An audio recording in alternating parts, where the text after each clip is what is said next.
महादेवा ये movie hangman की story पर आधारित है, जो बहुत ही इमोशनलेस आदमी होता है, लेकिन उसकी लाइफ में बहुत सारे ऐसे बदलाव आते हैं जिनकी वजह से उसे पार्वती नाम की लड़की से प्यार हो जाता है। लेकिन क्या वो लड़की हैंगमैन से प्यार करेगी? मूवी की शुरुआत में हमें दिखता है कि एक छोटी सी बच्ची नक्षत्र अपनी माँ से स्टोरी सुनने की जिद कर रही होती है, लेकिन उसकी माँ उसे डांट कर सुला देती है। फिर सीन शिफ्ट होता है जहां महादेवा एक क्रिमिनल को फांसी पर चढ़ा रहा होता है। महादेवा हैंगमैन का काम करता है। दिखने में तो वह इंसान है, लेकिन वह पूरा का पूरा जानवर है। उसमें कोई इमोशन नहीं है। उसे इस बात से कोई फर्क नहीं पड़ता कि कोई जिए, मरे या तड़पे। उसे बस खाना चाहिए जो उसे क्रिमिनल्स को फांसी पर चढ़ाने के बाद मिलता है। अगर किसी क्रिमिनल को बहुत बुरी तरह मारना हो या उससे सच उगलवाना हो तो पुलिस इसके लिए भी महादेवा का इस्तेमाल करती है। महादेवा बचपन से ही जेल के माहौल में रहा है। जेल में जो छोटी लड़की नक्षत्र थी वह भी महादेवा से मिलने की कोशिश करती थी, लेकिन महादेवा बड़ी बेरहमी से उसे भी भगा देता था। उसका बच्चों के प्रति भी बिल्कुल प्यार नहीं था। उसे लोगों से मिलना पसंद नहीं था, इसलिए उसके पास सिर्फ दो दोस्त थे, एक नंदी और दूसरा गोपाल जो ट्रेन चलाता था। आज महादेवा ने बहुत सारे क्रिमिनल्स को एग्जीक्यूट किया था, जिसके लिए उसे बहुत सारी बिरयानी मिली थी। इसलिए महादेवा और उसके दोस्तों ने शाम को पीने का प्लान बनाया। नंदी को महादेवा से बहुत डर लगता था, क्योंकि वह रोज किसी न किसी को एग्जीक्यूट करके आता था। नंदी को लगता था कि कहीं उनकी आत्माएं हमारे पीछे न पड़ जाए। लेकिन गोपाल नंदी को समझाता है कि अगर महादेवा अच्छा पढ़ा लिखा होता तो उसे अपने पापा की जगह नौकरी मिल जाती। लेकिन अब क्या कर सकते हैं, महादेवा के साथ बहुत सारी दुखद घटनाएं हुई हैं। दूसरी तरफ पार्वती की मां जेल में है और पार्वती चाहती है कि उन्हें उसके हाथ का बनाया हुआ खाना मिले, इसलिए वह रोज जेल में खाना पहुंचाने की कोशिश करती थी। लेकिन बाहर बैठी पुलिस न तो पार्वती को उसकी मां से मिलने देती थी और न ही खाना अंदर ले जाने देती थी। इसलिए पार्वती रोज कुछ न कुछ जुगाड़ लगाकर अंदर जाने की कोशिश करती थी, लेकिन हर बार फेल हो जाती थी। तभी उसे एक दिन दिखता है कि पुलिस महादेवा को बिना किसी रोक टोक के जेल के अंदर जाने देती है। इसलिए पार्वती सोच लेती है कि अब वह महादेवा को अपने प्यार के चक्कर में फंसाएगी और उसकी मदद से अपनी मां तक खाना पहुंचाएगी। वहीं क्रिमिनल जलेबी के दोस्त उसे जेल में मिलने आते हैं और उससे छुपाए हुए 1 करोड़ रुपए के बारे में पूछते हैं, लेकिन जलेबी न तो उन पैसों को देने के लिए तैयार होता है और न ही उनके बारे में कुछ बताता है। इसलिए वे लोग अपने कुछ आदमियों को जेल के अंदर भेजते हैं, जो जलेबी को बहुत बुरे तरीके से मारने लगते हैं। जलेबी चारों तरफ मदद मांग रहा होता है, तभी वहां महादेवा आ जाता है और उन सभी लोगों को मारकर जलेबी को बचा लेता है। बाद में जब जलेबी महादेवा को उसकी मदद के लिए थैंक यू बोलने जाता है तो महादेवा कहता है, कुछ दिन बाद मैं ही तुम्हें तुम्हारे पापों की सजा दूंगा। फिर वह वहां से चला जाता है। कुछ देर बाद जलेबी की मम्मी भी उसे जेल में मिलने आती हैं। जलेबी बहुत रोता है और कहता है, मुझे कैसे ना कैसे बचा लो, मैं मरना नहीं चाहता। आज के बाद मैं कभी ऐसी गलती नहीं करूंगा। अब उसने क्या गलती की ये हमें आगे पता चलेगा। जलेबी की मम्मी कामाक्षी भी बहुत दुखी होती है और जलेबी से कहती हैं, मुझे किसी के आगे भी हाथ फैलाना पड़े मैं फैलाऊंगी और तुम्हें कैसे ना कैसे बचा लूंगी। दूसरी तरफ पार्वती अपनी मां की रिहाई के लिए कुछ पेमेंट करने लॉयर के पास जाती है। वकील पार्वती से कहता है, तुम जितना जल्दी सारे पैसे जमा कर लोगी मैं उतना जल्दी तुम्हारी मां को रिहा करवा दूंगा। फिर पार्वती रेलवे स्टेशन पहुंच जाती है, जहां गोपाल का बेटा उसे एक बैग देता है ताकि वह उसे उसके दोस्त तक पहुंचा दे। पार्वती भी महादेवा के साथ ट्रेन में चढ़ जाती। जैसे ही ट्रेन चलती है पार्वती डरते डरते महादेवा से बात करने की सोच रही होती है। वह बहुत डरी हुई होती है। तभी गोपाल पटरी पर देखता है कि एक गाय खड़ी है, इसलिए वह तुरंत ब्रेक मार देता है। इसकी वजह से पार्वती सीधे महादेवा के ऊपर गिरती है, लेकिन महादेवा उसे धक्का देकर पीछे गिरा देता है। वहीं गोपाल को इस एक्शन की वजह से ऑफिस में बहुत डांट पड़ती है, क्योंकि वह पहले भी कई बार ट्रेन अचानक रोक चुका है। इस बार उसे सीरियस एक्शन लेने की धमकी भी मिलती है। इधर महादेवा के घर कामाक्षी पहुंचती है और रोते रोते महादेवा के पैरों में पड़कर रिक्वेस्ट करती है, मेरे बेटे को बचा लो, तुम मेरे लिए भगवान के समान हो। लेकिन महादेवा को ये इमोशंस कुछ नहीं दिखते। वह सीधे उसे धक्के मारकर घर से बाहर निकाल देता है और कहता है, अगर तुम्हें न्याय चाहिए तो न्यायपालिका में जाओ, मेरे पास नहीं। कामाक्षी उसे समझाने की कोशिश करती है कि उसका बेटा निर्दोष है और किसी और की गलती की वजह से उसे सजा मिल रही है, लेकिन महादेवा को कोई फर्क नहीं पड़ता। अगली सुबह जब महादेवा स्टेशन पहुंचता है तो वहां आइसक्रीम वाले का भोपू बजने लगता है। इसकी वजह से महादेवा को कुछ फ्लैशबैक आने लगते हैं और वह बहुत परेशान हो जाता है। गोपाल उसे किसी तरह शांत करता है। फिर जैसे ही वह शांत होता है वह ट्रेन में बैठकर जेल जाने के लिए निकल पड़ता है। तभी वहां पार्वती भी डब्बा लेकर आ जाती है और महादेवा से रिक्वेस्ट करती है, मैं तुमसे बात करने की बहुत कोशिश कर रही हूँ, लेकिन तुम्हारे रूड नेचर की वजह से मैं बहुत डर रही हूँ। मेरी माँ सुंदरा तुम जहाँ काम करते हो वहीं कहती है, क्या तुम ये डब्बा मेरी माँ तक पहुंचा दोगे? लेकिन महादेवा डब्बा पहुंचाने से साफ इनकार कर देता है और उसे डांट कर वहां से भगा देता है। अब पार्वती हर रोज कुछ न कुछ कोशिश करती थी ताकि वह महादेवा को अपने करीब ला सके, कभी पैसे देने की, कभी तंत्र विद्या की, लेकिन वह हर बार फेल हो जाती थी। इसके बाद वह नंदी से रिक्वेस्ट करती है कि वह महादेवा को डब्बा दे दे। नंदी महादेवा को डब्बा दे देता है और नंदी के कहने पर महादेवा सुंदरा को डब्बा देने के लिए तैयार भी हो जाता है, लेकिन जब वह जेल जाता है तो रास्ते में ही डब्बा फेंक देता है। इसकी वजह से पार्वती को बहुत दुख होता है और वह बाहर बैठकर महादेवा का इंतजार करने लगती है। लगती है। जैसे ही महादेवा बाहर आता है वह उसे खूब चिल्लाती है, तुम ये खाना देते तो तुम मेरे लिए भगवान की तरह होते, लेकिन तुम्हें इतनी सी भी दया नहीं है, तुम इंसान नहीं जानवर से भी बदतर हो। ये सब पीछे खड़े जेलर देख लेते हैं और पार्वती से पूछते हैं, तुम उस पर इतना क्यों चिल्ला रही हो? पार्वती कहती है, मैंने लोगों को देखा है कि वे अपने बच्चों को कचरे में फेंक देते हैं, लेकिन यह ऐसा इंसान है जो अपने माँ बाप को ही कचरे में फेंक देता होगा। इतना सब सुनने के बाद जेलर पार्वती को शांत करते हैं और कहते हैं, तुम्हें उसके बारे में कुछ नहीं पता, उसने कितना दुख झेला है। अब सीन फ्लैशबैक में जाता है जहां दिखता है कि महादेवा के पापा जेल में ही काम करते थे और उसे हमेशा अपने साथ रखते थे क्योंकि उसकी मां नहीं थी। महादेवा के पापा उसे बहुत अच्छी जिंदगी दे रहे थे, अच्छा खाना,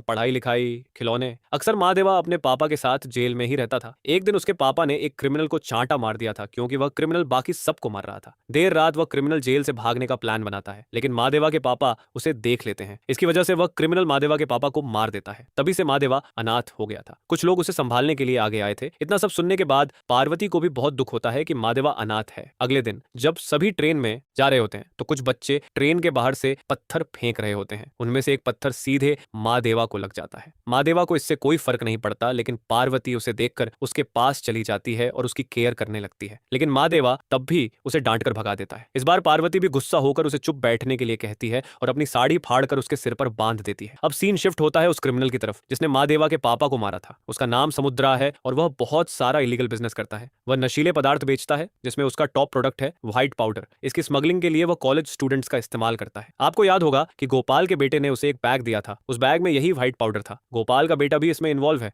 वो अपने पापा को बिना बताए उनके हाथों से स्मगलिंग करता है। गोपाल का बेटा खुद कमाना चाहता था, लेकिन उसने इतनी बड़ी गलती कर दी कि उसे अभी तक इसका अंदाजा नहीं है कि यह आगे चलकर कितनी बड़ी प्रॉब्लम बन सकती है। खैर, समुद्रा का आदमी सभी स्टूडेंट्स को कहता है, अगर तुम स्मगलिंग करते समय पकड़े गए तो हम तुम्हें बचाने नहीं आएंगे, अपनी रिस्क पर जो करना है करो। समुद्रा दिखने में बहुत खतरनाक है, लेकिन उसकी आंखें नम हो जाती है जब वह एक कब्र के पास बैठता है। उसकी आंखों से आंसू निकलने लगते हैं। ऐसा लगता है कि वह बदले की आग में जल रहा है। अब यह बदला वह कब और कैसे लेगा यह तो समय ही बताएगा। वहीं दूसरी तरफ पार्वती की दोस्त उसे अपनी मां को छुड़वाने के लिए कुछ पैसे देती है। पार्वती उन पैसों को बैग में रख देती है। फिर सभी लोग जाम खाने लगते हैं। पार्वती जाम ऑफर करने के लिए महादेवा के पास भी जाती है, लेकिन महादेवा उसे चुपचाप जाकर बैठने के लिए कह देता है। तभी ट्रेन एक गुफा से गुजरती है, जिसकी वजह से ट्रेन में पूरा अंधेरा हो जाता है। जैसे ही ट्रेन गुफा से बाहर आती है, पार्वती बहुत जोर से चिल्लाने लगती है कि उसका पैसा और पर्स गायब हो गया है। वह इधर उधर ढूंढती है, लेकिन पर्स नहीं मिलता। वह महादेवा से मदद मांगती है, लेकिन महादेवा उसे धक्का दे देता है, जिसकी वजह से पार्वती का सिर सीधे सीट से टकरा जाता है। पार्वती गुस्सा हो जाती है और महादेवा से कहती है, तुम्हें क्या लगता है तुम ही इस दुनिया में अनाथ हो? तुम जैसे और भी बहुत लोग हैं, तुम्हें लोगों की इतनी सी भी कद्र क्यों नहीं है? तभी स्टेशन आ जाता है और पार्वती तुरंत कंप्लेंट लिखने चली जाती है। वहीं महादेवा को याद आता है कि उसने एक भिखारी को पर्स चुराते देखा था। वह उसके पीछे पड़ जाता है और उसे खूब मारता है। भिखारी का बाकी गैंग भी आ जाता है और महादेवा को मारने लगता है, लेकिन महादेवा अकेले ही सबको सबक सिखा देता है। वह पर्स लेकर पार्वती को दे देता है। पार्वती इससे बहुत खुश हो जाती है और तुरंत उसे गले लगा लेती है। यहाँ से ऐसा लगने लगता है कि महादेवा के अंदर भी इमोशंस जागने लगे हैं। उसके चेहरे पर पहली बार स्माइल दिखती है। अगले दिन हमें दिखता है कि महादेवा मंदिर में चुपके चुपके जाता है। उसके हाथ में एक टिफिन है। वह टिफिन खोलकर खाने लगता है और बहुत खुश हो जाता है क्योंकि यह टिफिन पार्वती ने उसके लिए बनाया था। यहीं से महादेवा और पार्वती के बीच इमोशनल कनेक्शन शुरू होता है। अब महादेवा रोज पार्वती के हाथ का खाना खाने का इंतजार करने लगता है। वह पार्वती के साथ टाइम स्पेंड करने लगता है और दोनों के बीच बातें शुरू हो जाती हैं। दोनों के बीच प्यार बढ़ने लगता है। पार्वती के प्यार की वजह से महादेवा में बदलाव आने लगते हैं। वह लोगों से कनेक्ट करना शुरू कर देता है। नक्षत्र को भी थोड़ा थोड़ा प्यार करने लगता है। नक्षत्र भी उसे मामा कहकर पुकारने लगती है। एक दिन महादेवा और पार्वती आइसक्रीम खाने जाते हैं। वहां आइसक्रीम वाले का भोपू बजने लगता है, जिससे महादेवा को फिर से कुछ कुछ होने लगता है। इससे पार्वती बहुत परेशान हो जाती है और उसे अपने फ्यूचर को लेकर टेंशन होने लगती है। वह गोपाल से बात करती है और कहती है, मुझे महादेवा अच्छा लगता है, लेकिन उसके कभी कभी बदलते नेचर की वजह से डर लगता है। वह गोपाल से महादेवा के बारे में पूछती है। गोपाल बताता है, महादेवा पहले ऐसा नहीं था।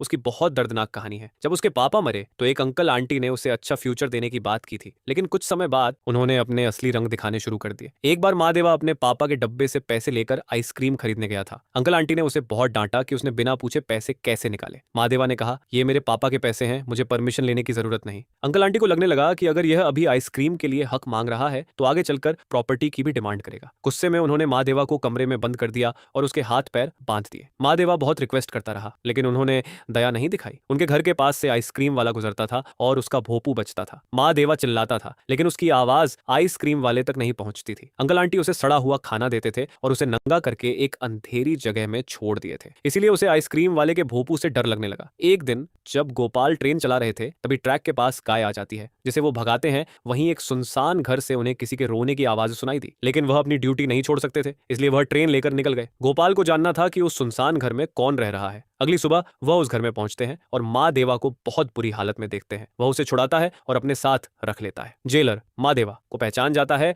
और उसे जेल में नौकरी दे देता है। गोपाल पार्वती से रिक्वेस्ट करता है, माँ देवा तुम्हारी वजह से बदल रहा है, उसे कभी छोड़ने का सोचना भी मत। वहीं जेल में सुंदरा माँ देवा से रिक्वेस्ट करती है, नक्षत्र जब से पैदा हुई है तब से जेल में है, क्या तुम उसे बाहर घूमने ले जा सकते हो? माँ देवा मान जाता है और नक्षत्र को पूरा शहर घुमाता है। इससे नक्षत्र और माँ देवा का बॉन्ड और मजबूत हो जाता है। नक्षत्र बाहर घूमने के बाद बहुत खुश होती है क्योंकि उसने पहली बार अपनी आंखों से दुनिया देखी थी। इधर समुद्रा अपने प्रोडक्ट की डील करने जाता है जहां उसे लिमिटेड माल दिया जाता है। इससे वह गुस्सा हो जाता है और कहता है, मैं सबकी तरह नहीं हूं। वह सबको धमकी देने लगता है, तुम मेरी पावर को नहीं जानते। जवाब में बाकी लोग कहते हैं, तुम्हारी यही पावर तुम्हारे भाई ग्रहणास के केस में कहां थी? जब तुम्हारे भाई का केस था तब तुम्हारी पावर कहां चली गई थी? समुद्रा गुस्से में वहां से चला जाता है। दूसरी तरफ कामाक्षी फिर एक बार माधेवा से रिक्वेस्ट करने जाती है, मेरे बेटे को बचा लो। इस बार माधेवा मान जाता है और कहता है, तुम्हें चिंता करने की जरूरत नहीं है, तुम्हारा बेटा जिंदा लौट कर आएगा। इसके बाद जब कामाक्षी वहां से निकलने लगती है तो उसका पूरा लुक ही बदल जाता है। दरअसल कामाक्षी बहुत अमीर है। उसने टॉप लॉयर्स को हायर किया हुआ था, लेकिन वे भी उसके बेटे को नहीं बचा पा रहे थे। इसलिए एक लॉयर उसे यह आइडिया देता है कि वह जाकर माधेवा से रिक्वेस्ट करे, क्योंकि कानून में कुछ ऐसे लूप होल्स हैं जिनका इस्तेमाल माधेवा कर सकता है। वह फांसी देते समय बता सकता है कि जलेबी अब भी फिट नहीं है, जिसकी वजह से उसकी फांसी कुछ समय के लिए टाली जा सकती है। इसीलिए कामाक्षी माधेवा के पैरों में गिरकर रिक्वेस्ट कर रही थी। वहीं दूसरी तरफ नक्षत्र की मां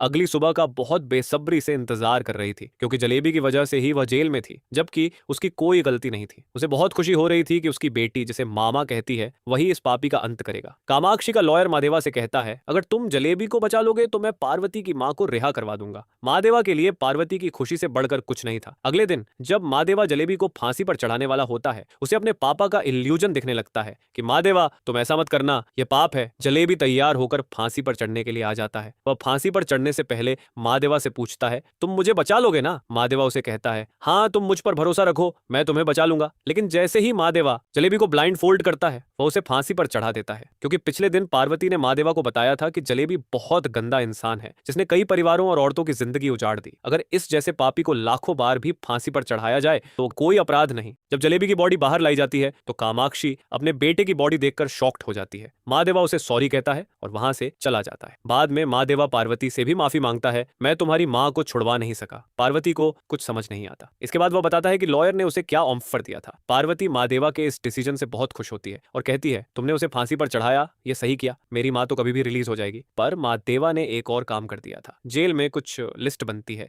जिनमें कैदियों के बिहेवियर के हिसाब से उन्हें समय से पहले रिहा कर दिया जाता है। इसी लिस्ट में माधेवा ने पार्वती की मां का नाम लिखवा दिया था। अब पार्वती की मां भी जेल से रिहा हो जाती है। इसके बाद पार्वती और उसकी मां मंदिर में पूजा करने जाती हैं, लेकिन वहां समुद्रा पहुंच जाता है और माइक पर अनाउंसमेंट करने लगता है, तुम्हें क्या लगता है कि तुम्हारी मां को भगवान ने जेल से बचा लिया? मैं समुद्रा हूं। फिर समुद्रा और उसके आदमी मंदिर में मौजूद सभी लोगों पर हमला करने लगते हैं। समुद्रा पार्वती और सुंदरा को बालों से पकड़कर घसीटने लगता है और अपने आदमियों को उन्हें वहां से ले जाने के लिए कहता है। वे लोग पार्वती और सुंदरा को ले जा रहे होते हैं, तभी माधेवा वहां आ जाता है और सभी को बहुत मारने लगता है। लेकिन समुद्रा अपने आप को बहुत पावरफुल समझ रहा था और माधेवा को चैलेंज कर देता है। इसके बाद माधेवा और समुद्रा के बीच बहुत जोरदार फाइट होती है। आखिर में माधेवा समुद्रा को वार्निंग देता है, उन दोनों को छूने की कोशिश भी मत करना, नहीं तो भगवान शिव की जटाओं में जो गंगा होती है वह भी मेरे गुस्से को नहीं रोक पाएगी। माधेवा फिर पार्वती और सुंदरा को उनके घर ले जाता है। वहां सुंदरा अपनी स्टोरी बताती है। वह कहती है, हम यहाँ के नहीं हैं, हम यहाँ से 70 किलोमीटर दूर कुमसी में रहते थे। पार्वती के पापा बचपन में ही खत्म हो गए थे, फिर हम दोनों एक अच्छे दोस्त की तरह रहने लगे। हम बहुत खुशहाल जिंदगी जी रहे थे। तभी हमारी जिंदगी में ग्रहणास आ गया, जो औरतों को मॉलेस्ट करने का काम करता था। वह अपने भाई समुद्रा के नाम पर बहुत उछलता था। एक दिन जब हम मंदिर में पूजा करने गए थे तो वह हमें देखते ही उठा ले गया और हमारे साथ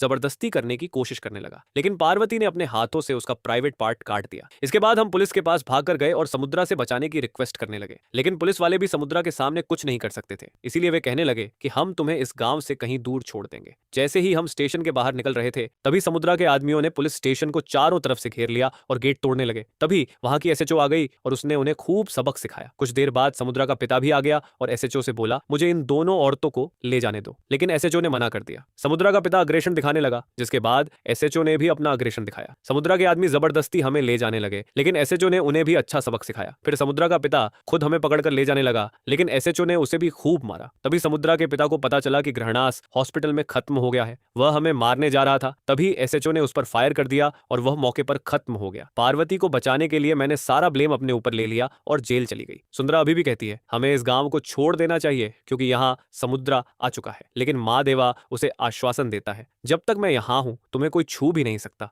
समुद्रा इतनी पिटाई खाने के बाद कामाक्षी के पास पहुंचता है और कहता है, हम दोनों को हाथ मिला लेना चाहिए और हम माँ देवा को नहीं छोड़ेंगे। उसने तुम्हें इतना दुखी किया और अब शादी करने जा रहा है। यह सुनकर कामाक्षी पहले तो जलेबी के लास्ट रिचुअल राइट्स परफॉर्म करने से मना कर देती है और समुद्रा से कहती है, मुझे बदला नहीं लेना, इसमें माँ देवा की कोई गलती नहीं है, उसने अपनी ड्यूटी की है। वह समुद्रा को चुपचाप अपने घर से जाने के लिए कह देती है। अगले कुछ दिनों में पार्वती और माँ देवा की शादी हो जाती है। इसके बाद दोनों बहुत खुशहाल जिंदगी जीने लगते हैं। कुछ दिन बाद जब माँ देवा जेल से बाहर निकल रहा होता है तो वह देखता है कि नक्षत्र बाहर चुपचाप बैठी है और कहती है, मेरी मम्मी कुछ बोल नहीं रही। जब माँ देवा अंदर जाकर देखता है तो उसकी मम्मी खत्म हो चुकी होती है। इसलिए माँ देवा नक्षत्र को अपने घर ले आता है और उसे अडॉप्ट करने का निर्णय लेता है। पहले तो नक्षत्र नहीं मानती और कहती है कि उसे उसकी मम्मी चाहिए, लेकिन जैसे जैसे दिन बीतते हैं वह धीरे धीरे माँ देवा और पार्वती को अपनी फैमिली मान लेती है। अगले दिन गोपाल का बेटा फिर अपने पापा को एक बैग देता है और माँ देवा से भी कहता है कि वह एक और बैग उसके फ्रेंड को दे दे, ये झूठ बोलकर कि उसके पापा बाहर गए हैं। माँ देवा बैग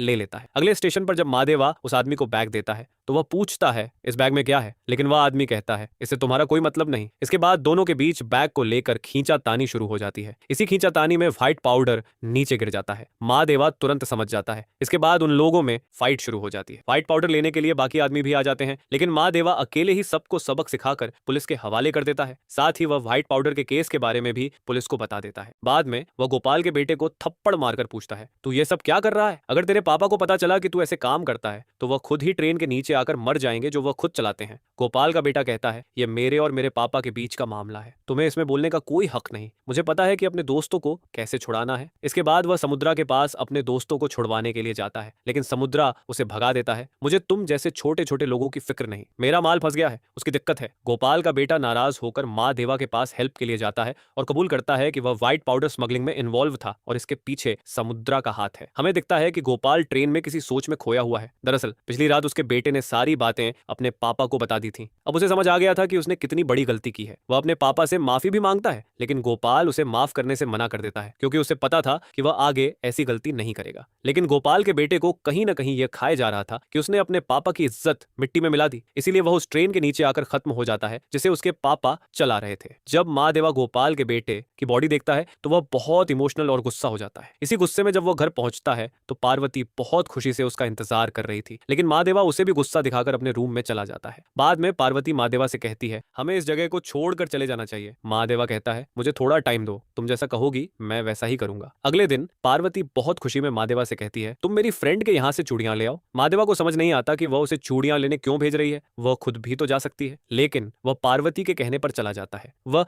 नक्षत्र को भी साथ ले जाता है। पार्वती की फ्रेंड के यहाँ जाने पर पता चलता है कि पार्वती प्रेग्नेंट है। यह सुनकर माँ देवा बहुत खुश हो जाता है। फिर वह खुशी खुशी चूड़ियां लेकर घर जाने के लिए निकलता है। बाहर नक्षत्र को बिठाकर जब वह घर के अंदर जाता है तो बहुत उदास होकर बाहर आता है और चुपचाप बैठ जाता है। माँ देवा के चेहरे पर फिर से वही पुराना माँ देवा दिखने लगता है। तभी नंदी घर का सामान लेकर आता है। जैसे ही वह घर के अंदर जाता है चिल्लाते हुए बाहर आ जाता है। माँ देवा नंदी को नक्षत्र अपने साथ ले जाने के लिए कहता है। जब माँ देवा वापस अंदर जाता है तो हमें दिखता है कि पार्वती और उसकी माँ सुंदरा को किसी ने मार दिया है। माँ देवा यह सब नहीं देख पाता और बहुत इमोशनल होकर रोने लगता है। उसका बच्चा होने वाला था लेकिन किसी ने उसे इतनी जल्दी मार दिया। माँ देवा बहुत गुस्सा होकर समुद्रा के एरिया में पहुंचता है और वहां समुद्रा के आदमियों को खूब मारता है, साथ ही समुद्रा को भी बहुत मारता है। समुद्रा जान बचाकर भागने लगता है। महादेवा उससे पूछता है, तूने यह क्यों किया? लेकिन समुद्रा कसम खाकर कहता है, मैंने तुम्हारी पत्नी को नहीं मारा। असल में समुद्रा महादेवा के जाने के बाद उसके घर के पास आया था, पार्वती और सुंदरा को मारने के लिए। लेकिन उसके आने से पहले ही कामाक्षी उनके घर पहुंच गई थी। वह बहुत सारे उपहार लेकर आई थी, क्योंकि उसे पता चल गया था कि पार्वती प्रेग्नेंट है। वह पार्वती के सामने बहुत खुशी से सारा सामान लेकर आई थी। लेकिन देखते देखते वह और उसके आदमियों ने पार्वती और सुंदरा को खत्म कर दिया, क्योंकि महादेवा ने कामाक्षी के बेटे को खत्म किया था, इसीलिए वह भी महादेवा के बच्चे को खत्म करना चाहती थी। जैसे ही उसे पता चला कि पार्वती प्रेग्नेंट है, वह महादेवा के घर पहुंच गई थी। यह सब समुद्रा ने अपनी आंखों से देखा था। महादेवा बहुत गुस्सा होकर पहले समुद्रा को खत्म कर देता है, फिर वह कामाक्षी के पास जाता है और वहां उसके आदमियों को खूब मारता है। वहां कामाक्षी अपने बेटे के रिचुअल्स परफॉर्म कर रही थी। महादेवा उससे पूछता है, तूने ये क्यों किया? लेकिन कामाक्षी कुछ नहीं कहती और अपने आदमियों से उसे पिटवाना शुरू कर देती है। जब महादेवा उन पर हावी हो जाता है तो कामाक्षी खुद हथौड़ा लेकर महादेवा को मार देती है और कहती है, मेरे बेटे को बचाने का वादा देकर तुमने मुझे धोखा दिया, इसीलिए मैंने यह सब किया। मैंने जितना दुख झेला उतना ही तुम्हारी पत्नी को देना चाहती थी। जब तक मैं उन्हें खत्म नहीं कर देती, मैंने अपने बेटे की अस्थियां भी नहीं बहाई थी। महादेवा बेहोश हो जाता है। तभी हमें भगवान शिव की मूर्ति दिखाई देती है, जिसके बाद महादेवा बहुत शक्तिशाली हो जाता है और सभी को जानवरों की तरह मारने लगता है। देखते देखते वह कामाक्षी के सारे आदमियों को खत्म कर देता है। जैसे ही कामाक्षी अपने बेटे की अस्थियां बहाती है, महादेवा उसे भी खत्म कर देता है। इसी वजह से महादेवा को भी फांसी की सजा सुना दी जाती है। लेकिन वह जाने से पहले जेलर से लास्ट विश मांगता है। नक्षत्र को पता नहीं चलना चाहिए कि मैं खत्म हो गया हूं। उसे यह लगना चाहिए कि मैं उसकी जिंदगी में कभी ना कभी वापस जरूर आऊंगा। वह इस आस में कम से कम जी तो पाएगी। अब हमें कुछ साल बाद का सीन दिखाया जाता है, जब नक्षत्र बड़ी हो चुकी है। वह अपनी मामा की कब्र के पास जाती है और महादेवा का थैंक यू करती है कि उसकी वजह से आज उसकी जिंदगी बहुत बेहतर है। और ऐसे ही यह मूवी खत्म हो जाती है। आपको इस मूवी का एक्सप्लेनेशन कैसा लगा? कमेंट में जरूर बताएं और हमारे चैनल को भी सब्सक्राइब कर लें ऐसी ही बेहतरीन मूवीज का एक्सप्लेनेशन देखने के लिए।